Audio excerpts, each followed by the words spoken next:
जय हिंद दोस्तों, त्यागी trading tips में आपका स्वागत है। दोस्तों, इस वीडियो के अंदर हम बात करने वाले हैं Q1 के रिजल्ट्स इरेडा के। ठीक है, याद रखिएगा, एक साल में 4 बार रिजल्ट्स आते हैं। कई बार ऐसा भी देखा गया है कि 2 रिजल्ट्स खराब, उससे अगला अच्छा आ जाता है। ठीक है, रिजल्ट्स के आधार पे आप ये नहीं कह सकते कंपनी खराब हो गई है। ठीक है, रिजल्ट्स के आधार पे शेयर के अंदर गिरावट, तेजी देखी जा सकती है। चलिए उसके बारे में डिटेल में यहाँ पर चर्चा हम करेंगे, पूरे रिजल्ट्स के बारे में यहाँ पर हम देखेंगे। लेकिन उससे पहले एक बार देख लीजिए कि कंपनी के अंदर एक सुपर खबर देखने को मिल रही है, वो भी शानदार खबर है।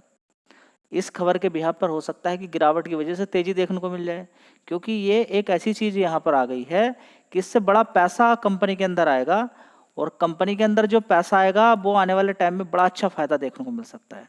बहुत ही शानदार ये खबर है।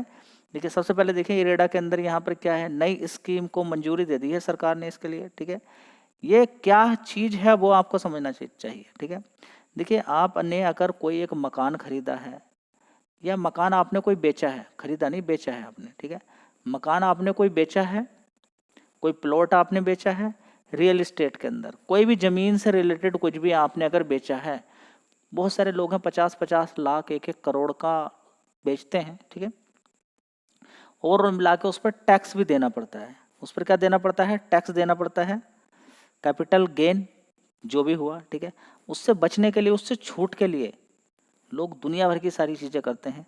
तो वही सारी चीज़ें यहाँ पर देखने को मिलेगी यहाँ पर।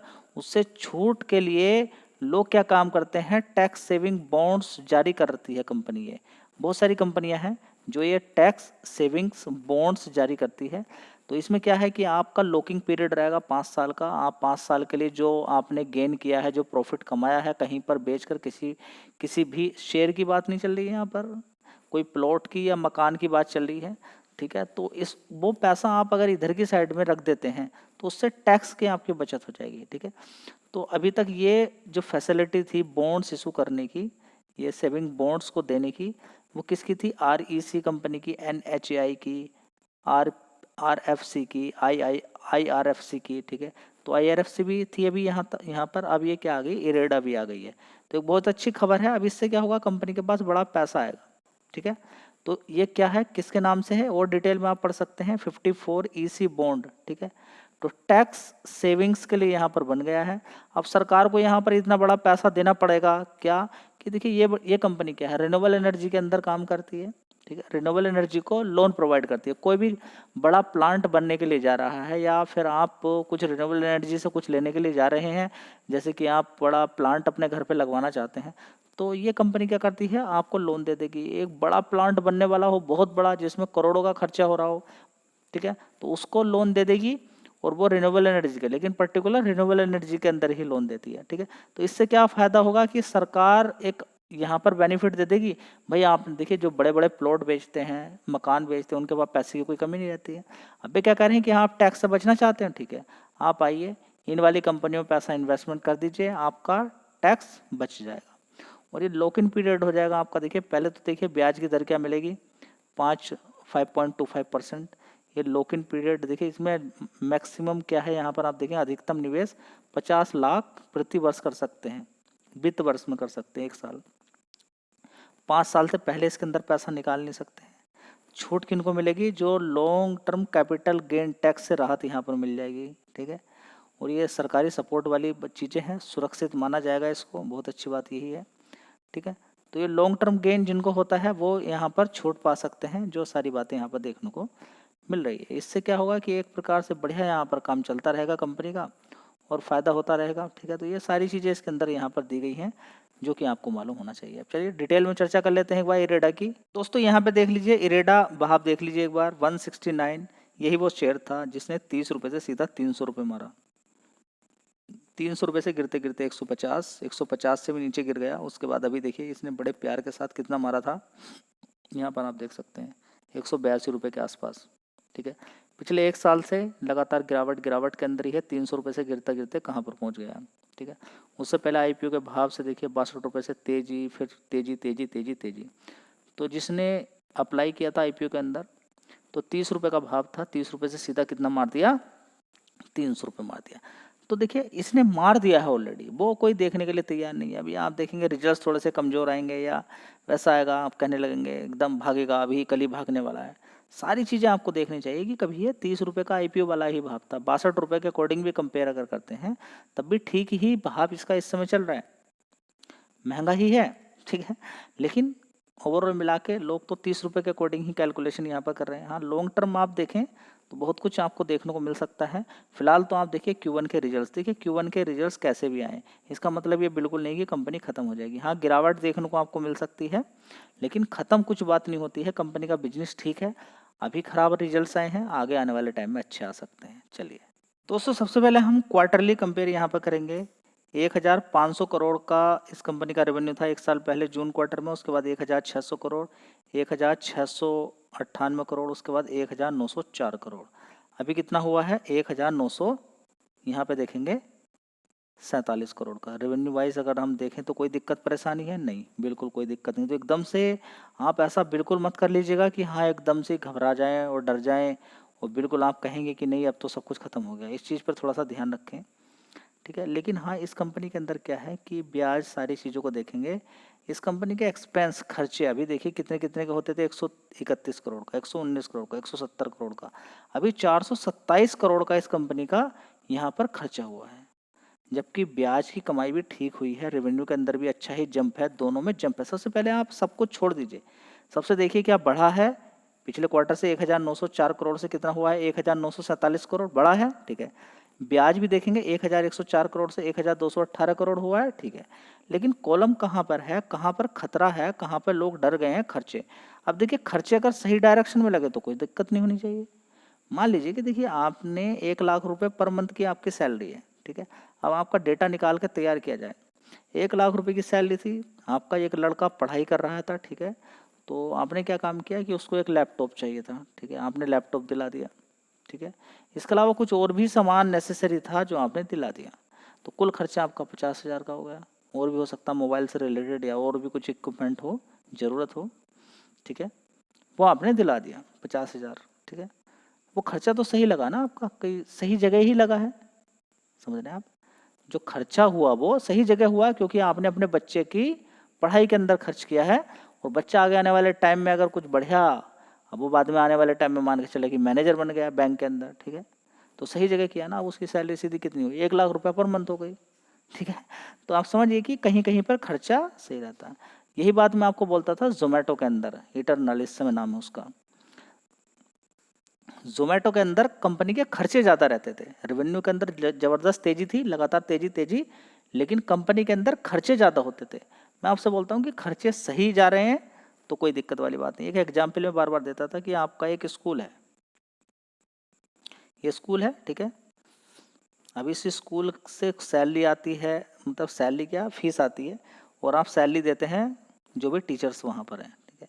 अब आपने क्या किया, कुछ दिन तक ये स्कूल चलाया, आपको प्रॉफिट होना शुरू किया, आपने एक दूसरा बड़ा स्कूल बनाना शुरू किया, ठीक है। अब ये स्कूल बन के तैयार होता है 1 साल तक, तो जो भी आपको प्रॉफिट होता है आप सारा इसके अंदर लगा रहे हैं, ठीक है।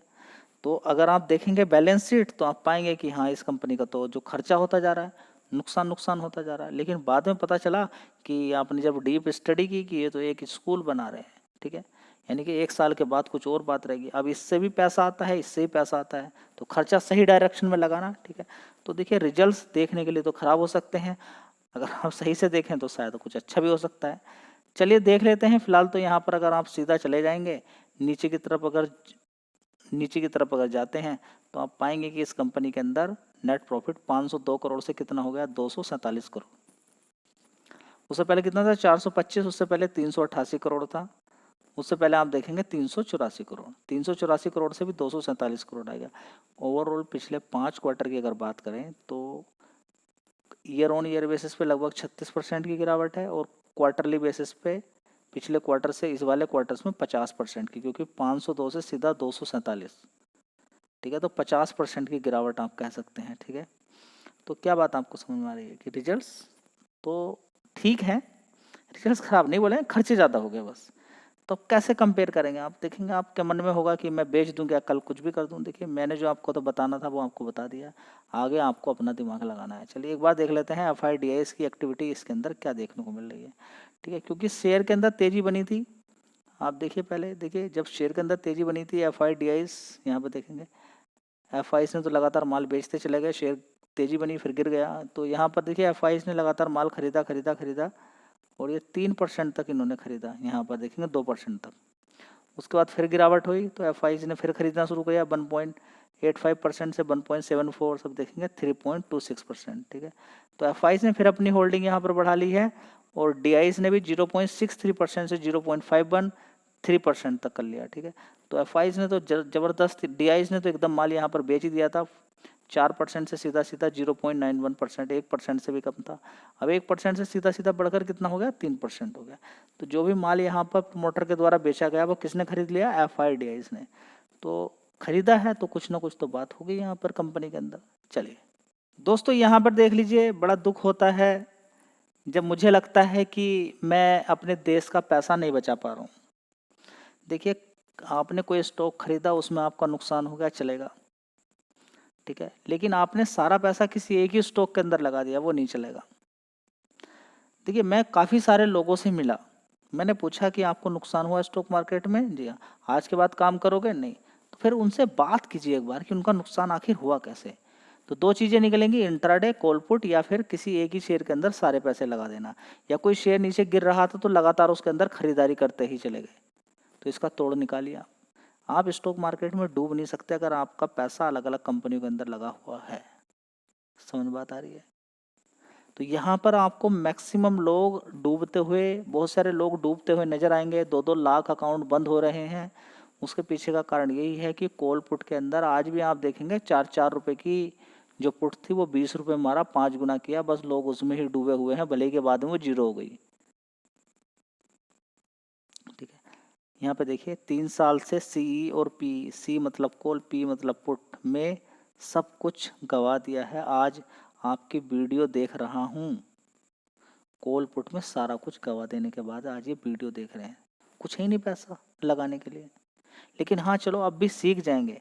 तो ऐसी कंडीशन आपकी ना हो, अगर आपको कॉल पुट, अगर आप खेलते हैं, कॉल पुट के अंदर आपका इंटरेस्ट है और आप सोच रहे नहीं कुछ नहीं होता, मैं तो 10% लोगों में आता हूँ, तो आप बर्बाद होने वाले हैं।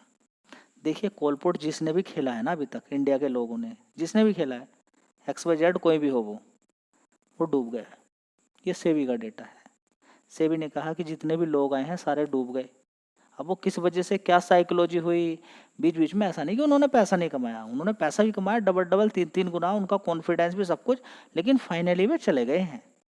तो 10 में से 9 लोग, यानी कि 100 में से 90 लोग, 90% अभी तक कॉल पुट के अंदर भी डूब गए हैं, बचे नहीं हैं। और बात करें तो 3 महीने के अंदर अमेरिका की कंपनी ने, जैन स्ट्रीट ने 37,000 करोड़ रुपया कॉल पुट से कमा लिया। अब वो सारा पैसा कहाँ चला गया, विदेश के अंदर। इस वाले जो फाइनेंशियल ईयर बीता है, इसके अंदर कितना करोड़ रुपया विदेशों के अंदर गया है मालूम? जी नहीं, 1 लाख करोड़ रुपया। 74,000 करोड़ उससे पहले गया था, उसके बाद 1 लाख करोड़ रुपया चला गया। ये उन गरीब लोगों का है जिनके पास 50,000 60,000 थे, उन्होंने डीमेट अकाउंट खोल लिया, इधर उधर बहक गए, सीख लिया, बहुत कोशिश करी, इधर उधर जानकारी उनको टेलीकॉम पे, यूट्यूब पर, अलग अलग जगह आपको मिलेंगे, टेलीग्राम पे, ठीक है, अलग अलग फेसबुक पे, यूट्यूब पर बहुत सारे लोग आपको मिलेंगे ना कि आइए हम आपको सिखाते हैं बैंक निफ्टी। भाई उससे एक बात कहना कि आप मुझे बैंक निफ्टी सिखाते हो, हाँ, औरों को भी आपने सिखाई होगी, हाँ। भाई इंडिया के 90% लोग खत्म हो गए हैं, सेबी ने बोला है, उसका जवाब दीजिए। उसके पास कोई जवाब नहीं है। 90% का मतलब ये होता है कि सारे लोग खत्म, बचा ही नहीं कोई। 10% तो वो लोग हैं जो मार्केट को घुमाते हैं। 1% बचने के लिए तैयार नहीं है, 1% भी बचने के लिए तैयार नहीं है कॉल पुट के अंदर। आप क्या बात कर रहे हैं? वो जो दिखा रहा है आपको, वो झूठ बोल रहा है आपसे। अगर वो 4-5 साल, 2 साल, 3 साल उसने लगातार काम किया है, मैं ये नहीं बोल रहा हूँ कि वो जीता नहीं होगा, उसका ट्रेंड भी काम किया होगा, उसने क्या भी होगा, फाइनली वो खत्म कर दिया गया है, बचा नहीं है वो। ठीक है, तो कॉल पुट में काम करने वाला खत्म होगा, नहीं बचेगा भाई। अब बचना कोई मतलब ही नहीं है। आप कहेंगे कि क्या डेटा आपके पास है, तो सेबी ने बोल दिया ना, 10 में से 9 लोग अभी तक खत्म हुए हैं, तो आगे भी नहीं बचेंगे भाई। अभी तक जब खत्म हुए, अभी तक कोई बचा नहीं है कॉल पुट के अंदर, जो जिसने भी हाथ लगाया है। अगर आपने हाथ लगाया तो आप भी नहीं बचने वाले, ठीक है। तो देख लीजिए कितना कितना पैसा जा रहा है। अगर आप ऐसे ही खेलते रहे और ऐसे ही पैसा जाता रहा तो इंडिया का क्या होगा मुझे मालूम नहीं है, ठीक है। फिलहाल इस बात को आप फैलाइए कि कॉल पुट के अंदर बचने का कोई मतलब नहीं है, सेबी ने बता दिया डेटा है, ठीक है। हो सकता है आपको ज्ञान ना हो, आपको पता नहीं चल रही हो इस बात को। अभी एक मैसेज हो रहा है 30 लाख रुपए उसने ख़त्म कर लिए अपने, कितने 30 लाख कॉल पुट के अंदर। तो थोड़ा इस चीज़ पर आप ध्यान दें। धन्यवाद।